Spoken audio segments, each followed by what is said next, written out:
Hello, कैसे हैं मेरे प्यारे स्टूडेंट्स।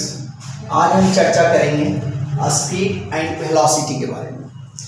स्पीड एक स्केलर क्वांटिटीज है, ये एक स्केलर क्वांटिटीज है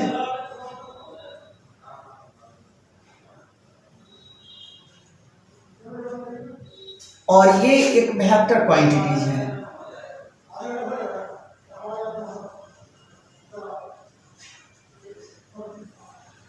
क्लियर?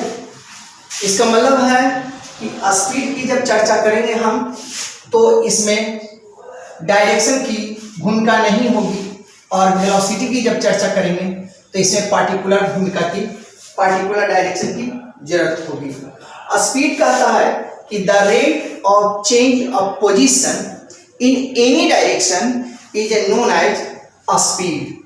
यानी स्पीड का जो फॉर्मूला होगा वो speed equals to distance upon time, distance upon time. Velocity का जो फॉर्मूला होगा, velocity equals to displacement upon time. Clear? अब इसमें हम ये देखें कि दोनों का रेशियो क्या होगा। तो दोनों का रेशियो होगा स्पीड बाई वेलोसिटी। टाइम और टाइम कट जाएगा, ये हो जाएगा डिस्टेंस बाई डिस्प्लेसमेंट। क्लियर? यहां पर एक चीज हम जानते हैं कि distance greater than equals to displacement. इसका मतलब है कि हम ये कह सकते हैं कि speed greater than equals to velocity. Clear? अब डिस्टेंस जो है वह डिस्प्लेसमेंट से कभी छोटा नहीं हो सकता, डिस्प्लेसमेंट के बराबर होगा अगर वह बड़ी स्ट्रेट लाइन पर चलता है तो, और डिस्टेंस जो है वह डिस्प्लेसमेंट से बड़ा होगा अगर वह स्ट्रेट लाइन पर नहीं चलता है, कर्व पथ पर चलता है तो। अब यहाँ पर एक चीज और हमें पढ़ना है कि एवरेज स्पीड और एवरेज वेलोसिटी ये क्या होता है। Average speed and average velocity, average speed and average velocity देखते हैं।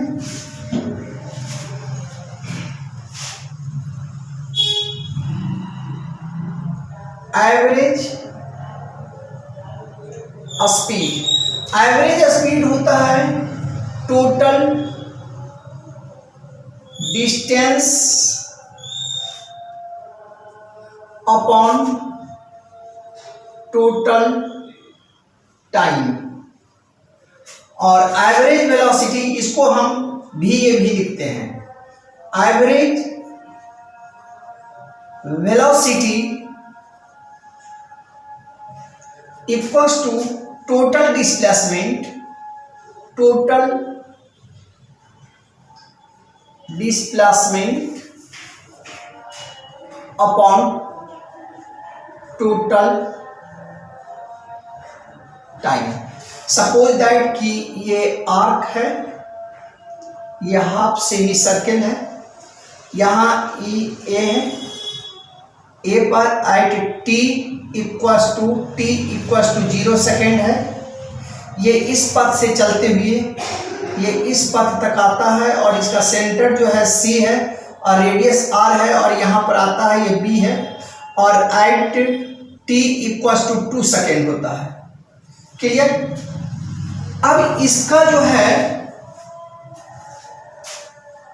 स्पीड अगर इसका हम निकालें तो इसका स्पीड हो जाएगा ये सेमी सर्किल डिस्टेंस कर्व पथ इसका ये है, तो ये हो जाएगा डिस्टेंस हो जाएगा ट्रैवलिंग पथ बाई पार्ट के, तो ये इसका पथ हो गया, तो ये हो गया पाई आर ट्रैवलिंग पथ, चूंकि पूरा सर्कमफ्रेंस 2 पाई आर होता है, तो यहां से यहां तक का डिस्टेंस पाई आर हो गया, और टाइम ले लिया 2 सेकेंड, टाइम ले लिया 2 सेकेंड, तो ये हो गया पाई आर बाई 2, ये हो गया मीटर पर सेकेंड। और अगर इसी का हम वेलोसिटी निकालें तो वेलोसिटी क्या होगा, वेलोसिटी हो जाएगा velocity equal to displacement upon time. Displacement क्या है, इनिशियल पॉइंट ये है और फाइनल पॉइंट ये है, तो ये हो जाएगा टोटल 2r और बाई यहाँ हो जाएगा 2, तो ये हो गया r, ये हो गया मीटर पर सेकेंड। यहाँ पर आप देख रहे हैं कि मीटर पर सेकेंड आया वेलोसिटी और स्पीड आया पाई आर बाई 2 मीटर पर सेकेंड। यहाँ पर अगर दोनों का रेशियो लिया जाए तो क्या होगा, स्पीड बाई वेलोसिटी, स्पीड और बाई वेलोसिटी हम लेते हैं, तो स्पीड लेंगे पाई आर बाई 2 और ये लेंगे आर कट गया, तो ये हो गया पाई बाई 2। इस तरह का ये वैल्यू निकलता है। अब इसमें एवरेज स्पीड की फार्मूला दो तरह से आप निकाल सकते हैं। इसमें एवरेज स्पीड का दो फार्मूला होगा, एक डिस्टेंस के रिस्पेक्ट से हो सकता है, एक टाइम के रिस्पेक्ट से हो सकता है। क्लियर? तो ये दोनों फार्मूला आप लिखेंगे, ठीक है। तो अब हम देखेंगे यहाँ पर इंस्टैन्टेनियस वेलोसिटी क्या होता है। तो ग्राफिकल मेथड से इसको जरा सा हम देखते हैं कि मान लीजिए कि ये एक्स एक्सिस है और ये वाई एक्सिस है, इस पर हम लेते हैं टाइम और इस पर हम लेते हैं डिस्टेंस या डिस्प्लेसमेंट जो लीजिए। क्लियर? एक पार्टिकल यहाँ है और यहाँ से चलकर यहाँ पर ये पार्टिकल पहुंचता है, तो इसका कोऑर्डिनेट मान लीजिए कि ये t1 है और यहाँ पर ये x1 है। क्लियर? ये जब यहाँ पर पहुंचता है तो ये हो गया t2 और ये डिस्टेंस हो गया यहाँ पर x2। ओके, इन दोनों के बीच का जो डिस्टेंस हो गया ये हो गया t2 माइनस t1 और ये हो गया x2 माइनस x1। ओके, अब यहां से यहां एक स्ट्रेट लाइन हम मिला देते हैं, तो ये स्ट्रेट लाइन मिल गया। यहां पर जो एंगल हो गया वो थीटा हो गया। वेलोसिटी इसका जो हो जाएगा v का वैल्यू जो हो जाएगा वो डिस्प्लेसमेंट अपॉन टाइम हो जाएगा, x2 माइनस x1 हो जाएगा और ये t2 माइनस t1 हो जाएगा। ओके, अगर इसको हम ट्रिग्नोमेट्री से देखते हैं तब हमें मिलता है कि time theta equal to x2 minus x1 by t2 minus t1। और अगर फ्रॉम स्ट्रेट लाइन इक्वेशन से देखते हैं कि फ्रॉम स्ट्रेट लाइन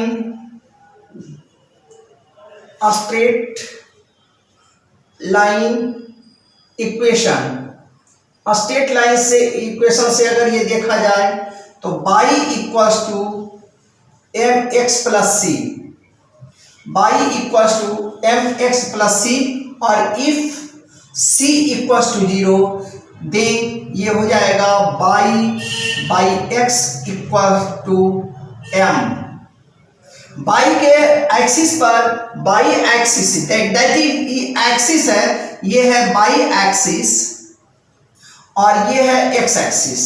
ओके, तो y एक्सिस पर का जो वैल्यू है वो है x2 equals to x2 minus x1 by t2 minus t1 है। तब यहाँ पर ये इक्वेशन फर्स्ट और ये इक्वेशन सेकेंड और ये इक्वेशन थर्ड, तब तीनों मिलाकर अगर हम कह दें कि from equation first second and third से, तब हमारा ये हो जाएगा कि time theta equals to m equals to v, यानी जिसका स्लोप ज़्यादा होगा उसका वेलोसिटी ज़्यादा होगा, जिसका एंगल ज़्यादा होगा उसका वेलोसिटी ज़्यादा होगा। क्लियर? ये इंपॉर्टेंट कंसेप्ट है इसको हम लोग याद रखेंगे और यहाँ पर फिर हम इंस्टैंटेनियस वेलोसिटी की चर्चा करेंगे। पहले इसको एक झलक हम लोग देख लेते हैं। अगर आपके ग्राफ में ये कहता है कि ये मीटर है और यहाँ पर टाइम है, एक बड़ी इस तरह ग्राफ दिया गया है, दूसरा ग्राफ ये है, ये ए है और ये बी है। अब आपको कहता है कि ये दो बॉडी का वेलोसिटी डिस्प्लेसमेंट टाइप ग्राफ है, तो किस बॉडी का वेलोसिटी ज़्यादा है इसको निकालने के लिए बोलता है। तब हम यहाँ पर देखेंगे कि थीटा ए ये होगा और ये थीटा बी होगा। क्लियर? यहाँ पर हम देख रहे हैं कि थीटा बी जो ग्रेटर देन थीटा ए है, तो tan थीटा में जैसे जैसे थीटा का वैल्यू बढ़ेगा वैसे वैसे उसका वैल्यू भी बढ़ेगा। दैट मीन्स ये हो जाएगा tan theta B greater than tan theta A. Okay, इसका मतलब है कि velocity of B greater than velocity of A. ठीक है, ठीक है दोस्तों। अब इसमें हम इंस्टैंटेनियस वेलोसिटी को जरा सा देखते हैं कि इंस्टैंटेनियस वेलोसिटी होता क्या है ना। तो मान लीजिए कि वेलोसिटी को जो हमने यहाँ पर लिखा कि v equals to x2 minus x1 by t1 minus t1 t2 minus t1 हमने लिखा। क्लियर?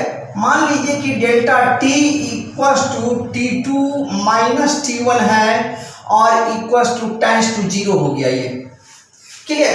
यानी ये टाइम इंटरवल जो है बहुत छोटा हो गया, टाइम्स टू जीरो के आसपास अगर टाइम इंटरवल इसका है तो ये वेलोसिटी भी बहुत छोटा होगा, क्योंकि इसका डिस्टेंस भी बहुत छोटा हो जाएगा। तो हम इसको लिख सकते हैं कि v equals to limit delta t times to zero, और इसको लिखा जा सकता है delta x by delta t। इसको लिख सकते हैं कि v equals to dx by dt। ये जो कंडीशन हमको मिलेगा वो ये मिलेगा इंस्टैंटेनियस वेलोसिटी का, इंस्टैंटेनियस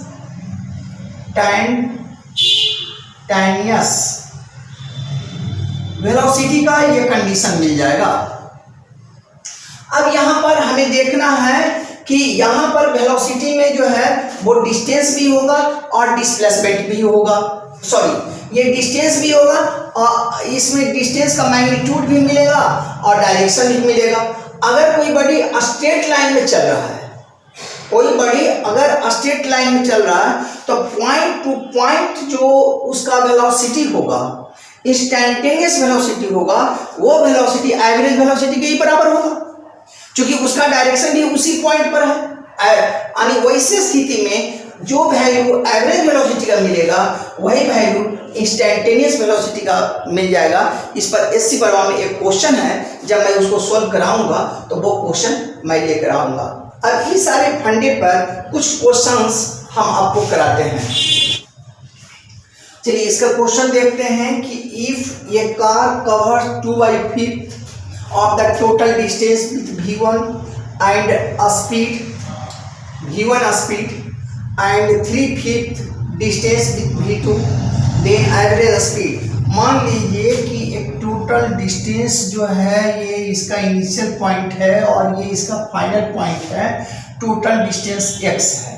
तब कहता है कि टोटल डिस्टेंस का 2/5 जो है, 2/5 डिस्टेंस जो है वह v1 से चलता है और नेक्स्ट 3/5 जो रिमेनिंग डिस्टेंस बच जाएगा वह v2 से चलता है। तो बताइए कि इसका एवरेज स्पीड क्या होगा। तो v1 से जो जितना देर चला है उसका टाइम इंटरवल क्या होगा, ये टाइम इंटरवल निकाल दें और इसका टाइम इंटरवल हम निकाल दें, तो हमें ये जर्नी का टोटल टाइम निकल जाएगा। तो ये हो जाएगा t1 equals to 2/5 v1 into x, यानी डिस्प्लेसमेंट अपॉन वेलोसिटी। इसका हम निकाल देंगे कि t2 equals to 3x by 5 v2। ठीक है, एवरेज वेलोसिटी का जो फार्मूला हो जाएगा वो हो जाएगा total distance upon total time.